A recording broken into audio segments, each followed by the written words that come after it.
Ohayo, Fandi desu.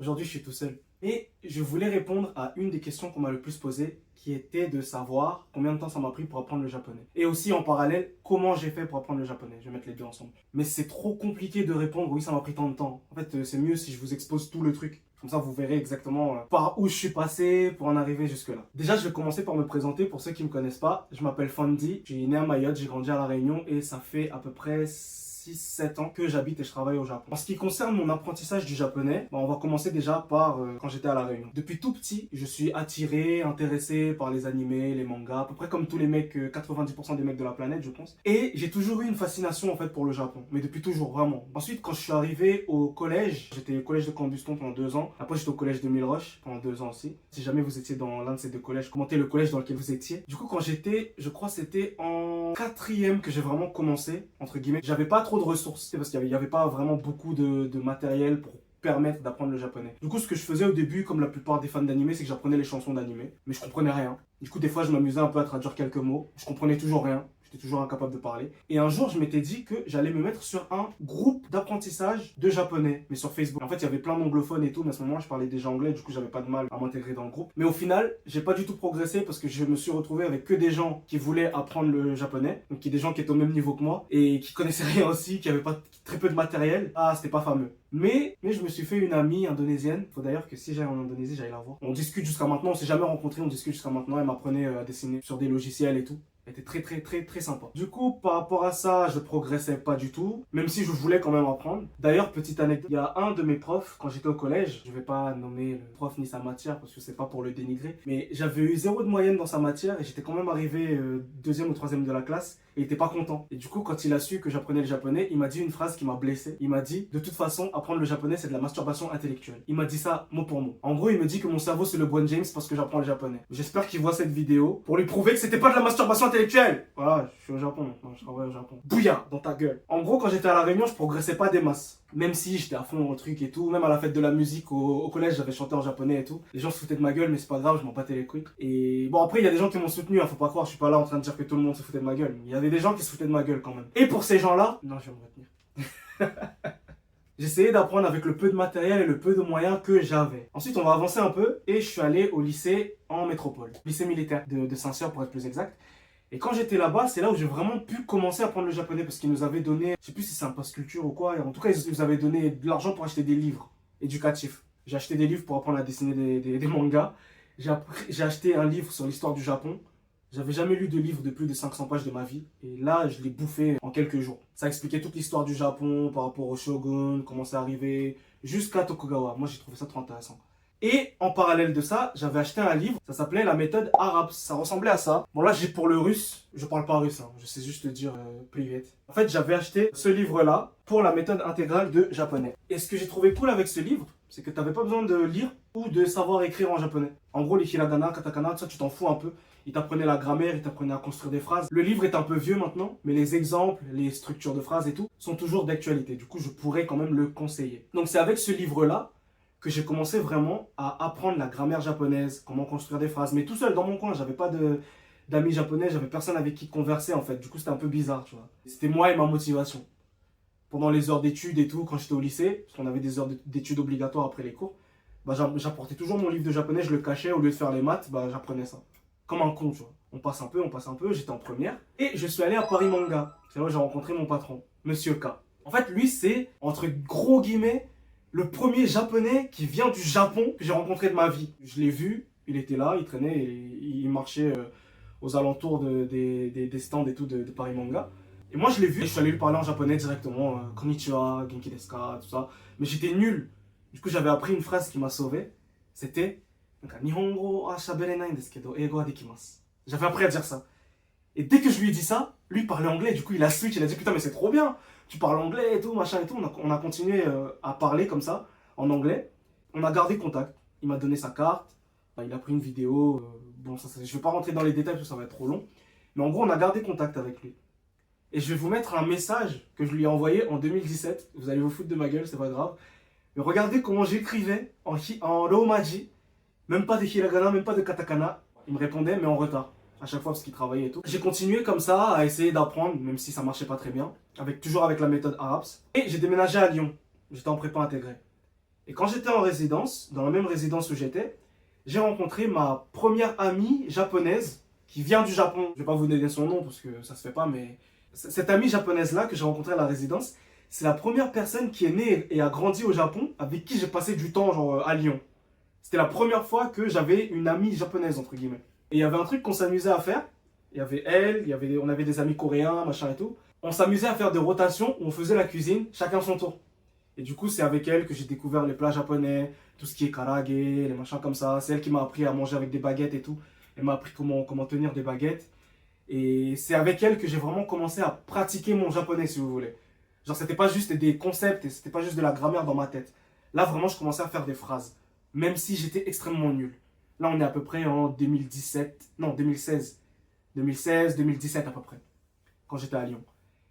Et après ça, j'ai rencontré Ayako. Du coup. Et quand j'ai rencontré Ayako, j'avais un niveau basique, entre guillemets, je savais faire des phrases vite fait, vite fait. Et avec Ayako, j'ai rencontré d'autres amies japonaises. À ce moment-là, j'étais entouré que par des japonaises, du coup, je parlais comme une fille. C'était extrêmement bizarre. Tout mon vocabulaire venait de femmes japonaises. Du coup, je parlais vraiment, vraiment comme une fille. Ayako vient de dire que apparemment, je parlais comme un PD japonais. Je rigole. Voilà. Ayako, très méchante. Très, très méchante. Ça fait mal. Ah, j'ai mal au kokoro. Ah. Bon, bref, on continue. Quand je venais de rencontrer Ayako, je m'exprimais, on va dire, je savais dire des trucs, mais je parlais pas très bien.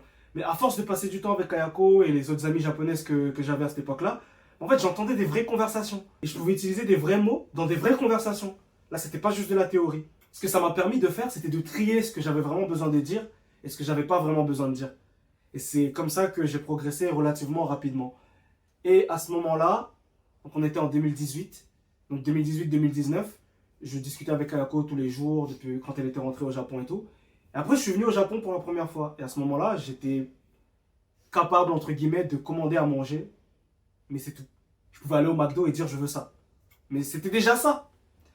C'était pas mal déjà, non? Et après, j'ai rencontré les parents d'Ayako. Je m'en sortais pas trop mal, mais c'était pas ça non plus. Ensuite, je suis rentré en France. Ça, c'était en mars 2019. J'étais venu que 2 semaines en février 2019. Et après ça, j'ai décidé d'arrêter l'école, j'ai décidé d'arrêter la prépa et tout, pour venir au Japon, pour faire 1 an en vacances-travail, machin, tout ça. Et du coup, de avril, non, c'était pas avril, si c'était en avril, j'ai arrêté d'aller en cours en avril, jusqu'à septembre, parce que c'est le temps que je prépare mon visa, machin et tout. C'est là où je me suis vraiment mis à fond à faire que ça. Je faisais que de la musique et que apprendre le japonais. Ce qui est un peu ce que je faisais quand j'étais au Japon, du coup. Et quand je suis arrivé au Japon, j'étais à peu près capable de dire ce que je voulais, j'étais à peu près capable de m'exprimer, entre guillemets, correctement, on va dire, assez pour travailler dans un restaurant, dans le ramen surtout. C'était pas ouf, mais je m'exprimais pas mal. Ensuite, je suis arrivé, je me suis installé, Ayako m'a beaucoup aidé d'ailleurs à m'installer. J'ai trouvé mon premier travail dans un ramen, et pour vous dire, j'étais tellement pas serein avec le japonais que j'étais obligé de demander à Ayako de venir avec moi pendant l'entretien. Et à ce moment-là, j'ai dû écrire des CV. Et je vais vous raconter la petite anecdote avec les CV. À cette époque-là, on devait encore écrire les CV à la main. Maintenant, c'est plus nécessaire, mais j'étais allé au combini, j'ai acheté plein de feuilles pour écrire les CV. C'est l'Ireksho en japonais. Et là, je commence à écrire. En plus, il fallait que j'écrive en kanji, hiragana, katakana et tout. J'écris, j'envoie une photo à Ayako. Je lui dis, Ayako, regarde ce que j'ai écrit. Ayako, elle regarde, elle me dit, c'est pas bon, ton stylo, il a bavé ici, refais. Oh putain. Je refais tout. J'ai fait une faute, j'ai barré. Genre, j'ai fait 2 traits là, clean comme ça. Ayako, elle regarde, elle m'a dit, t'as fait une faute ici, refais. J'étais en train de pleurer, je me dis, mais putain, mais c'est la merde. J'écris l'adresse, j'ai fait 1 trait en trop. Tout le reste, c'est bon. Ayako me dit, refais. Elle me victimise. Je refais. Il y a une faute, j'ai oublié un truc, je veux le rajouter. Elle m'a dit, non, c'est pas bon, refais. Et j'en pouvais plus. Je crois que je l'ai refait une quinzaine de fois sans rigoler. Je rigole pas, les gars. Une quinzaine de fois, j'ai écrit le CV du début jusqu'à la fin. Ayako, elle regarde, il y a un truc. Mon stylo, il a bavé un truc, un petit point. Refais. J'étais pas comme ça. Pourquoi t'es méchante avec moi? J'étais pas comme Si, ça. c'est exactement ça. Et après, au final, quand j'ai réussi à faire le dernier CV, que Ayako m'a dit c'est bon, j'étais en mode... Et j'ai pleuré de joie. Ensuite, j'ai pris mon petit CV. Je suis allé jusqu'au restaurant de ramen. Et là, j'étais avec la manager et Ayako est venue. Et pendant l'entretien, au final, j'ai appelé Ayako pour rien. Parce que c'est moi qui discutais au final. C'est juste qu'elle était là pour ma sécurité. Pour rien. Mais je t'ai appelé pour rien parce que j'ai parlé tout le long. Ah bon? Ah oui, j'ai parlé tout le long pendant l'entretien. Oh. Oh, tu te rappelles pas? Moi, j'ai parlé tout le long. Et du coup, la manager, elle était contente. Elle s'est dit, bah, avec ton niveau, je pense que tu pourras commencer directement. Il n'y a pas de souci. Et j'ai commencé à travailler au ramen. Mais pour vous dire, au ramen, je parlais pas beaucoup avec les clients. Mais par contre, avec les collègues, je parlais énormément. Et ça m'a permis de vraiment progresser beaucoup d'un coup. Mais quand même, ça me donnait mal à la tête parce que je devais fonctionner tout en japonais. Il n'y avait personne qui parlait anglais. Il n'y avait personne qui parlait français. Enfin, il y avait un jeune seulement. Il parlait un peu français, il parlait anglais aussi. Mais j'étais pas souvent avec lui. Du coup, tout le reste, c'était des japonais. Et du coup, c'est comme ça que j'étais forcé d'être dans un environnement où on fait que parler japonais. C'était très compliqué. Je vais rajouter une petite anecdote aussi. C'est à cette époque-là que j'ai commencé à me faire des amis relativement assez facilement, on va dire, parce que je parlais bien déjà en 2-3 mois. Après, j'ai commencé à travailler dans un bar. Après, j'ai commencé à travailler au combini aussi. Et tout ça, ça m'a aidé en fait. Parce que quand tu travailles dans un bar, tu dois prendre les commandes. Mais sauf que dans le bar, il y a de la musique partout, il y a les gens qui parlent. Du coup, tu dois être capable de te focus un peu sur ce qu'on te dit et de comprendre avec très peu. Parce qu'en fait, des fois, tu n'entends pas toute la phrase, mais tu peux entendre les mots-clés. Et ça m'a vraiment aidé à choper les mots-clés de la phrase. Ensuite, j'ai travaillé dans un restaurant. Et dans le restaurant, c'est là où on a commencé à me donner des responsabilités. C'était un restaurant, ça s'appelle Monsoon d'ailleurs, si vous voulez y aller, c'est très bon. C'est de la nourriture vietnamienne et thaïlandaise, je crois. Et en fait, quand je travaillais là-bas, moi, pendant l'entretien, j'ai dit à la manager, mon objectif, c'est de progresser en japonais, de comprendre la culture japonaise et de pouvoir travailler comme un japonais pourrait le faire. Et la manager, elle m'a pris au mot. Le premier mois, ça s'est super mal passé. C'était catastrophique parce que j'arrivais pas à me souvenir de tous les plats, j'arrivais pas à me souvenir où c'était, j'étais lent, tu vois. Et ils avaient fait un meeting le samedi, tous les mois, on faisait un meeting par mois. Et pendant le meeting, la manager, elle s'est énervée, elle m'a dit tu m'avais dit pendant l'entretien que tu voulais progresser et tout, c'est pas à ce rythme-là, c'est pas avec cette mentalité que tu vas y arriver. J'ai switch. En fait, quand elle m'a dit ça m'a touché, tu vois. Et j'ai switch directement. Et là, j'ai tout appris vite fait. Je me suis donné les moyens, tu vois, parce que c'était compliqué. Parce que tout était en japonais, du coup, c'est très compliqué. Mais je me suis donné les moyens de le faire. Du coup, j'ai vraiment tout appris, je me suis concentré. Et au bout de 4-5 mois là-bas, bah, elle me faisait déjà assez confiance pour me confier la salle du haut tout seul, pendant le service rush le soir et tout. Le service du midi, pendant le rush et tout ça, elle venait avec moi. Mais sinon, en dehors de ça, je faisais tourner le truc tout seul. Je faisais le bar, plus je faisais la salle tout seul. Elle n'était pas là, c'était moi. Dans le restaurant, j'accueillais les clients, je les ramenais jusqu'à leur table, je prenais leurs commandes. Mais j'avais un talkie-walkie avec elle. Elle était en haut, elle faisait d'autres trucs administratifs. Et quand il y avait un problème, je la contactais, elle revenait quand même.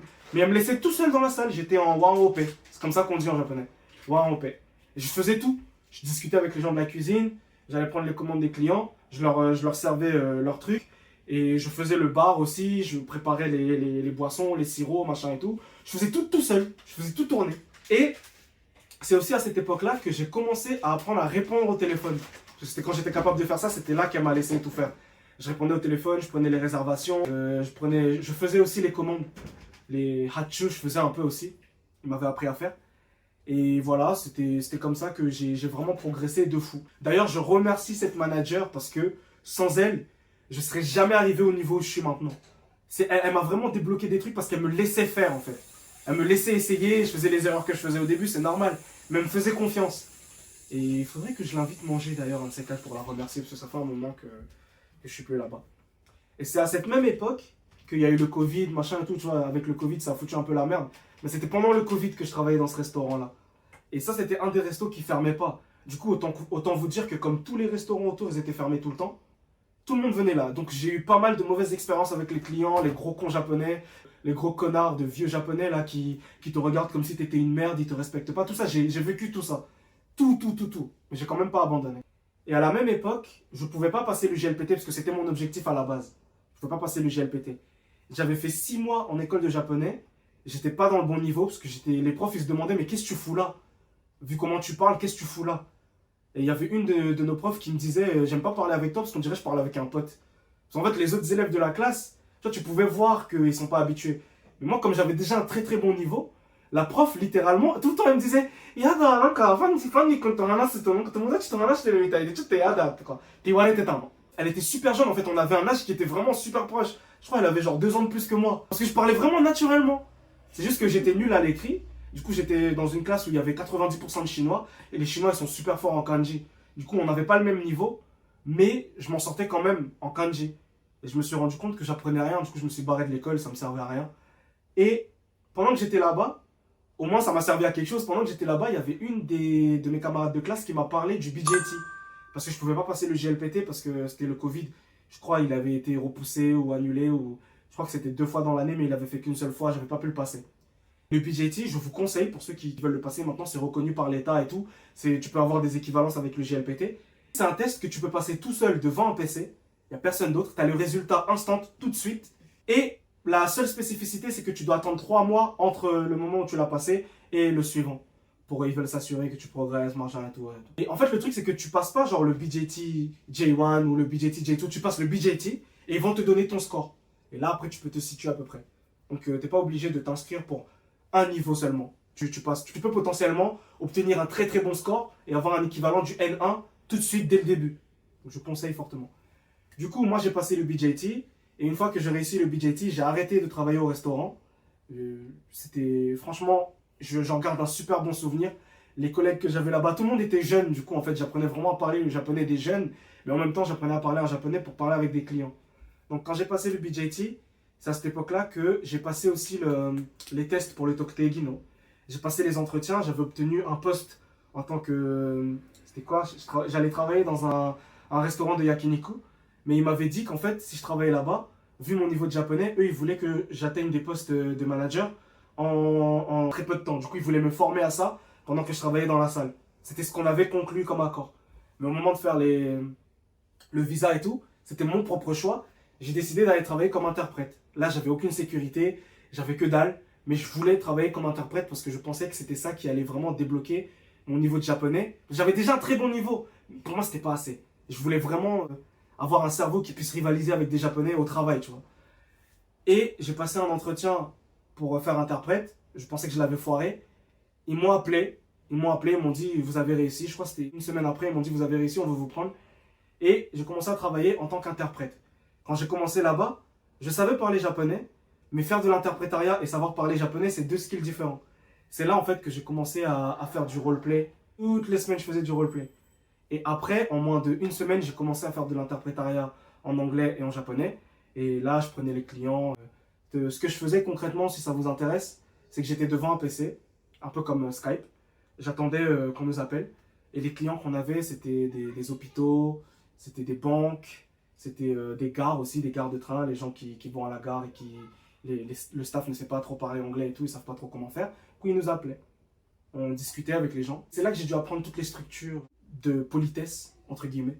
C'est là que mon niveau de japonais il a vraiment progressé. Je suis devenu très très bon à ça. Pendant les 2 ans que j'étais là-bas, je faisais des interprétations de meetings aussi en anglais. L'anglais, c'est ce que je faisais le plus, et un peu en français. J'ai déjà fait de l'espagnol une fois pour dépanner, même si je m'en suis assez bien sorti, c'était pas mon fort. Parce que ça faisait un moment que je parlais plus espagnol, mais j'ai quand même fait parce qu'il y avait personne d'autre. Les gens qui faisaient l'espagnol, ils n'étaient pas là. Et j'ai parlé avec une Mexicaine, machin et tout. Franchement, c'était cool. Et c'est comme ça que j'ai progressé. Et en parallèle de ça, j'ai commencé à faire traducteur de musique. Là, c'était vraiment en parallèle, je faisais les deux en même temps. Et c'est comme ça que mon niveau de japonais, il a progressé de fou. J'ai commencé à aller au studio. Au studio, autant vous dire que il fallait vraiment que je sois... Mon patron, il m'a jamais regardé, il m'a jamais dit « Oh, t'es étranger, vas-y, on va pardonner. » Il m'a dit « Oh, t'es étranger, tu dois faire encore plus que les japonais. Tiens, dans ta gueule. » je caricature un peu, mais c'est vraiment ça. Vous pouvez demander à Ayako. Il m'a jamais pardonné parce que j'étais étranger. Au contraire, il était sévère parce que j'étais étranger. Il ne pouvait pas utiliser son gaijin card. Exactement. Il a pris ma gaijin card, il a fait « Tiens !» Si tu veux travailler avec moi. Ouais, il m'a dit « Si tu veux travailler avec moi, dans mon entreprise, si tu veux avoir ta propre entreprise au Japon aussi, il va falloir que tu sois à ce niveau-là. » C'est ce qu'il m'a dit. Et du coup, j'ai pas eu d'autre choix que de me mettre au niveau. Et je suis pas là en train de dire « Vas-y, ouais, je suis japonais. » Je suis pas japonais, ça tout le monde le sait. Mais par contre, les gens sont toujours choqués par la politesse, le niveau de compréhension, comment je me comporte. Parce que j'ai appris. Mon patron m'a appris. C'était des nuits blanches. Hein. Après le travail, il prenait son temps. À 2 h du matin, il m'appelait. T'as mal fait ça. Là, c'est mal présenté au niveau du texte. À la dernière fois, quand tu étais venu au studio, t'as mal fait ça, t'as mal fait ça, t'as mal fait ça. Tu le changes tout de suite. Ça, c'est des conversations que j'ai eues à 2-3 h du matin. Je dormais pas. Lui non plus, il dormait pas. Il prenait son temps, il venait. Et c'est le genre de conversation qu'on avait. Donc, les gens, ils voient que là, je parle japonais, je m'en sors, je suis à l'aise, machin et tout. Mais c'est pas sans sacrifice, c'est pas sans effort. Il y a vraiment un gros boulot derrière. Oui, c'est pas... On on peut parler la langue, c'est juste parce que t'as un copain, Oui, ça une marche pas ça. copine, Ça marche pas ça. juste habiter ici. Ça marche pas non plus. Oui, ça marche pas. Ça marche pas du tout. Mais après, je suis dans une situation un peu spéciale. Je sais que tout le monde ne peut pas avoir accès à ce genre d'environnement. Et surtout avec des patrons avec cette mentalité-là. Tout le monde ne peut pas avoir accès à ça. Parce que lui, il a un peu mentalité Showa, tout ça, machin et tout. Donc en fait, je vis dans l'ère Reiwa. Mais lui, il a la mentalité de Showa. Du coup, c'est comme si j'avais une espèce de bulle de mentalité Showa. Donc je fais un peu l'expérience des deux Japons en même temps. Moi, je trouve ça assez cool, tu vois. Parce que le Japon Reiwa, il est un peu laxiste sur beaucoup de choses. Donc les gens qui vont venir travailler à cette époque-là du Japon, là maintenant, vous n'aurez pas forcément besoin de tout ça. Mais la raison pour laquelle il me fait faire tout ça, c'est parce que la différence, elle va se voir. Elle se voit déjà. La différence, elle se voit très très rapidement entre quelqu'un qui a vécu ça et quelqu'un qui l'a pas vécu. Vous pouvez demander à Ayako hein, quand elle regarde mes mails et tout. Je crois que je présente mes mails mieux que la plupart des Japonais. Je crois. Hein, en termes de structure, en termes de... N'est-ce pas, Ayako? Non mais c'est vrai, c'est pas pour faire le mec ou quoi. La différence, elle se ressent dans les petits détails. Dans la manière dont le gars il se comporte. On m'a déjà dit plusieurs fois, c'est cool de travailler avec toi. Ça, on me l'a déjà dit. Et en fait, j'ai appris parce qu'il y avait quelqu'un pour m'enseigner, pour me donner les shortcuts, comme on dit. Vous voyez ce que je veux dire ou pas? Et voilà, du coup, par rapport à ça, j'ai progressé en japonais naturellement, parce que je fais beaucoup de traductions de musique. Et le dernier truc, on va dire, où je peux flex, entre guillemets, que j'ai fait avec le japonais, c'était le permis. Du coup, je vais vous faire une petite parenthèse sur le permis, et après, on va finir cette vidéo. Du coup, au moment où je devais passer le permis, c'était il y a 2 ans, non, il y a 1 an et demi, c'était en 2024, après notre mariage. Là, j'avais un peu plus de temps, j'avais un peu plus d'énergie à consacrer à ça. Du coup, moi, ce que je voulais, c'était de le passer en anglais parce que j'avais peur de le passer en japonais. Je voulais pas apprendre des nouveaux kanji. Je pensais que ça allait être trop compliqué et tout. J'ai contacté des écoles pour leur demander si je pouvais le passer en anglais. Ils m'ont dit oui, mais ça va prendre 6 mois parce qu'on n'a pas trop de moniteurs qui peuvent le faire, machin et tout. Et moi, je me suis dit dans ma tête, le travail plus le permis, pendant 6 mois, je vais burn out. C'est pas possible. Parce que je devais travailler quand même à côté aussi. Enfin, j'ai mon travail, j'ai mon taf, avec des horaires un peu irréguliers et tout. Donc je me suis dit, c'est mort. J'ai contacté une auto-école pas trop loin de chez nous. Là, c'était vraiment une auto-école de la campagne. C'était une auto-école full japonais. Ils n'avaient pas de staff qui parlait anglais et tout. J'ai parlé avec eux au téléphone et je leur ai fait part de mes inquiétudes. Que j'étais pas très serein pour le faire en japonais et tout. Et eux, ils m'ont dit, mais là, à l'écoute, vu comment vous parlez et tout, j'ai pas l'impression que vous aurez des problèmes. Au pire, vous venez, vous regardez les livres qu'on a, vous regardez si ça peut vous correspondre. Et si jamais ça vous correspond, bah, vous le faites en japonais et ça pourrait aller beaucoup plus vite. Et en fait, quand je suis allé là-bas, j'ai regardé leurs livres et tout. J'ai vu, ils avaient des furigana au-dessus des kanji. Chaque phrase. Toutes les phrases avaient des furigana. Et moi, je leur ai demandé, mais pendant les tests aussi, il y aurait les furigana? Ils m'ont dit oui. J'ai dit, bah vas-y, je vais le faire. Parce que ça m'avait pas l'air inaccessible, en fait, avec les furigana. Et du coup, j'ai commencé, je l'ai passé en 1 mois et demi, de zéro, parce que j'avais pas de permis en arrivant ici. Du coup, j'ai dû tout faire de zéro. Et après, vous pouvez demander à Ayako. Hein. C'est des nuits blanches aussi, par rapport au travail aussi. J'ai dû taffer beaucoup plus que les autres parce que j'étais pas à l'aise à lire des kanji. C'est vraiment des pavés de texte qu'il faut lire. Et au final, ça l'a fait. J'ai tout réussi du premier coup. En 1 mois et demi, j'ai eu mon truc. Je suis allé au dernier test pour la police. Je suis allé le passer. J'ai ramené mon permis à la maison. J'ai dit à Ayako, tiens, j'ai mon permis. Et voilà, c'est l'un des trucs pour lesquels je suis le plus fier de moi-même. Et moi, j'estime qu'à partir de là, je peux fonctionner dans toutes les sphères de la société japonaise. J'ai pas de problème en fait. J'ai vraiment pas de problème. Rien quoi. En fait, je peux me débrouiller tout seul. J'ai pas besoin en soit que Ayako soit là non plus pour faire mes trucs. Je peux bouger tout seul. Et je sais pas, j'ai l'impression que c'est pour moi, c'est le truc ultime. Je me suis dit, je suis arrivé à faire ça. En plus, je l'ai fait tout seul de A à Z. Ayako n'est pas intervenu. Je suis allé tout seul, j'ai fait les démarches administratives tout seul. J'ai fait l'apprentissage tout seul. J'ai passé les tests tout seul. Jusqu'à ces mois, je lui apprenais des trucs. Voilà, bref, tout ça pour dire que c'est pas inaccessible d'apprendre le japonais. Ça prend du temps, ça prend de l'énergie, il faut se donner les moyens. Il faut avoir des objectifs hauts aussi. Ne limitez pas vos objectifs à regarder des animés. Donnez-vous des objectifs un peu plus hauts, genre, je sais pas. Après, c'est bien aussi comme objectif. Mais si vous avez des objectifs plus hauts, vous les atteindrez peut-être pas. Mais vous atteindrez peut-être des objectifs qui sont, on va dire, entre guillemets, plus bas. Mais vous vous êtes fixé un truc super haut, donc vous irez plus loin que vous le pensez. Ça, je suis sûr. Donc moi, je vais finir sur cette note. J'espère que vous avez appris quelque chose. Si jamais vous avez kiffé la vidéo et vous avez regardé jusqu'à la fin, commentez Japon. Et si vous avez des questions sur des trucs un peu plus en particulier sur mon apprentissage du japonais, n'hésitez pas à les mettre en commentaire et je prendrai le temps de répondre.